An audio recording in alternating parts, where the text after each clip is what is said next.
Friends, welcome back BBVN online class. आज हम पढ़ेंगे सुभाषितानि। सुभाषितानि यानी अच्छे, सु प्लस भाषित यानी अच्छी जो वाणी होती है, अच्छी जो बातें होती हैं उनको बोलते हैं सुभाषितानि। यानी श्लोक वगैरह जो भी हमारी अच्छी आदतें होती है, अच्छी बातें जो लिखी जाती है, सुभाषित यानी अच्छी भाषा, अच्छी वाणी, अच्छे विचार, है ना, आप उनको बोलते हैं सुभाषितानि। ठीक है, अष्टादश पाठ है, पाठ 18 है आपका। तो जैसे अनमोल वचन बोलते हैं ना, आप सुना है अनमोल वचन, उसको ही बोलते हैं संस्कृत में सुभाषितानि। ठीक है, तो पढ़ते हैं। नमन्ति फलिनो वृक्षाः नमन्ति गुणिनः जनाः शुष्क वृक्षाश्च मूर्खाश्च न नमन्ति कदाचन। आप इनको लय ताल से भी गा सकते हैं, श्लोक ये आपको लयन भी कर सकते हैं, एक एक दो दो श्लोक रोज। तो इनको आप थोड़ा समझिएगा, मैं आपको इनको ज़्यादा नहीं समझा रही, बस नॉर्मली इनके बारे में बता रही हूँ, क्योंकि आप अभी बहुत छोटे बच्चे हैं, आपको हम धीरे धीरे एक एक दो दो वैसे लर्न करा देंगे। ठीक है, तो जैसे नमन्ति फलिनो वृक्षाः, जैसे फल लगे हुए जो वृक्ष होते हैं वो नमस्कार की मुद्रा में रहते हैं, अर्थात झुके हुए होते हैं। जिन वृक्षों पे फल लगे हुए होते हैं वो झुके हुए रहते हैं, हमेशा ऐसे लदे हुए रहते हैं। अर्थात भाव ये है कि जिन वृक्षों पे फल लगे हुए होते हैं वो हमेशा नम्र होते हैं, झुके हुए होते हैं। ठीक उसी तरीके से जैसे गुणवान जो व्यक्ति होता है, जिसके पास बहुत सारा ज्ञान होता है, जो बहुत अच्छे व्यक्तित्व वाला जो इंसान होता है, वो भी हमेशा नम्र होता है। उसमें भी कोई जैसे अकड़ होती है, उसमें जो घमंड होता है वो नहीं होता है।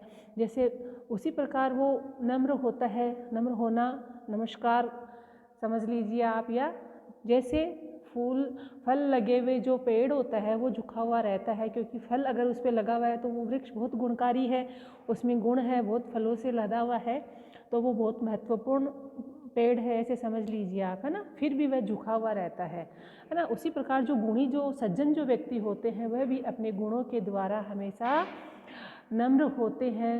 नम्रता वाला, सबके साथ नम्र व्यवहार वो करते हैं, अर्थात वो सबसे प्रेम पूर्वक बातचीत करते हैं और हमेशा अपने आप को नम्रता से ही अपने आप को शो करते हैं। ठीक है, और जो मूर्ख जो लोग होते हैं, मूर्खाश्च, है ना, च का मतलब और, मूर्खाश्च, मूर्ख जो लोग होते हैं वो शुष्क, सूखी लकड़ी के समान होते हैं। सूखी लकड़ी देखा है आपने, वो है नहीं झुक सकती है, वो एकदम अकड़ी हुई रहती है, एकदम कठोर होती है, टाइट होती है। जिस प्रकार सूखी हुई लकड़ी में कोई नम्रता नहीं होती है, वो अकड़ में रहती है, उसी प्रकार जो मूर्ख जो लोग होते हैं वो भी अकड़ में रहते हैं। वो कभी किसी के सामने नहीं झुकते हैं, कभी किसी के सामने नम्रता से व्यवहार नहीं करते हैं। उसके सामने अगर सामने वाला उसको नमस्कार कर रहा है तो वो अपनी अकड़ में ही रहेगा, वो सोचेगा क्या इसको करना, वो उसका रिप्लाई भी नहीं करते, ऐसे होते हैं। तो न नमन्ति कदाचन है, अर्थात जो मूर्ख लोग होते हैं वो कभी भी नहीं झुकते हैं।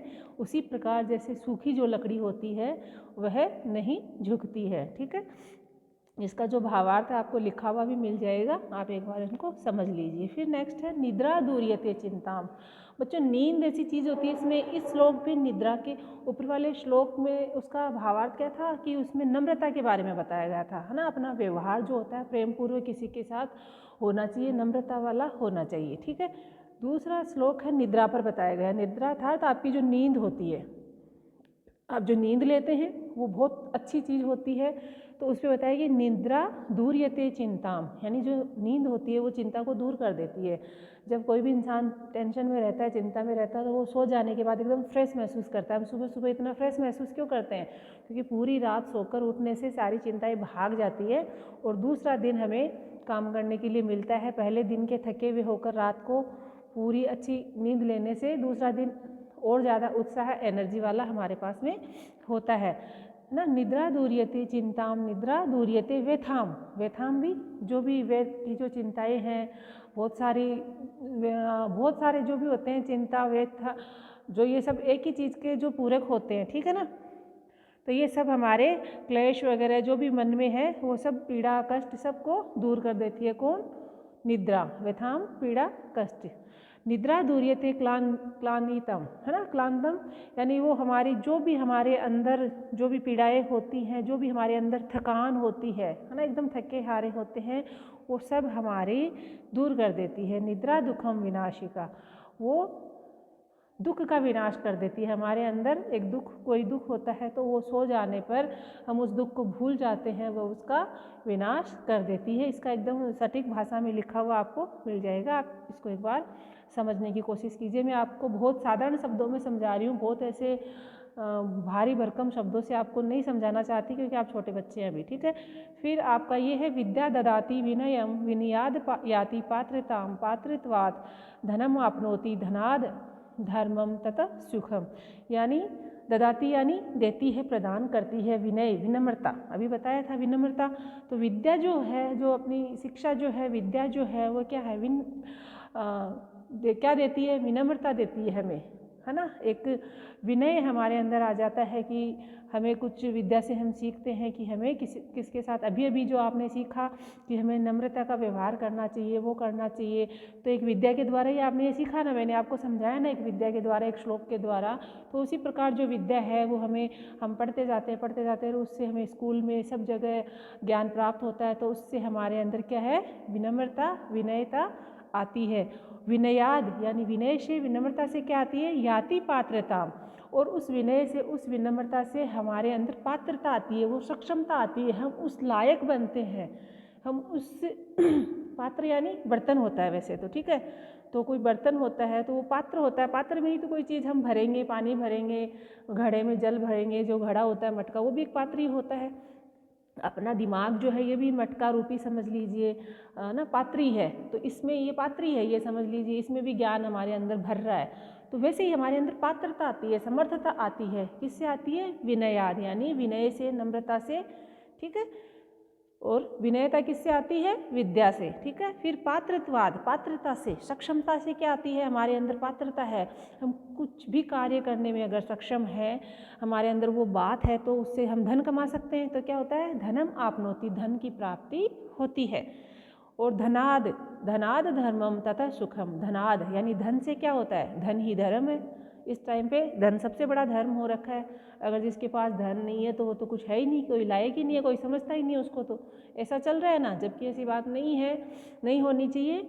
लेकिन ये जो नीतिगत बातें की गई है गलत नहीं है। इस टाइम पे ये पहले ही ये सब चीज़ें डिसाइड हो चुकी थी कि ऐसा ही संसार आएगा, जिसके पास धन है वही सब कुछ है, ठीक है। तो धन से ही क्या धर्म आता है, इसका मतलब ये समझिए आप कि अगर हमारे पास धन है तो हम उससे कुछ धर्म कर सकते हैं ना। वैसे तो धर्म का अर्थ देखा जाए तो बेटा धर्म कुछ नहीं है, धर्म अपना कर्तव्य पालन है। गीता में अपने कहा गया है कि अपना जो कर्तव्य जो पूर्ति होती है, कर्तव्य जो हमें दिया गया, हमने जन्म लिया, हमें अपना जो कर्तव्य जो पूरा करना है, जो हमें अपने कर्तव्य निभाने हैं, वो ही अपना धर्म है सबसे पहले तो, है ना। और कोई आप वो धर्म में मत जाइए, ये धर्म है वो धर्म है। सबसे पहले अपने कर्तव्य जो आपको दिया है, अपना कर्म जो है वो सबसे पहले आप पूरा कीजिए, वो आपका धर्म है। तो इसमें बताया कि धनाद धर्मम यानी धन से धर्म होता है, यानी हम धन के द्वारा बहुत धर्म के कार्य कर सकते हैं और धर्म को प्राप्त भी कर सकते हैं। तथा सुखम, और वही क्या है, सुख है। लास्ट में क्या बताया, धर्म ही सुख है।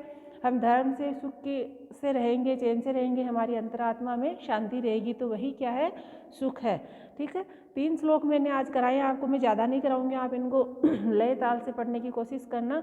मैं दोबारा इनको आपको भेज दूंगी, एक बार मैंने इनको आपको समझाया है, ठीक है, और मैं गाकर भी इनको आपको बता दूंगी, इनको आप कीजिए। बाकी के जो है 4 श्लोक वो आपको बाद में करवाऊंगी, और यह कीजिए। Okay, bye, thank you.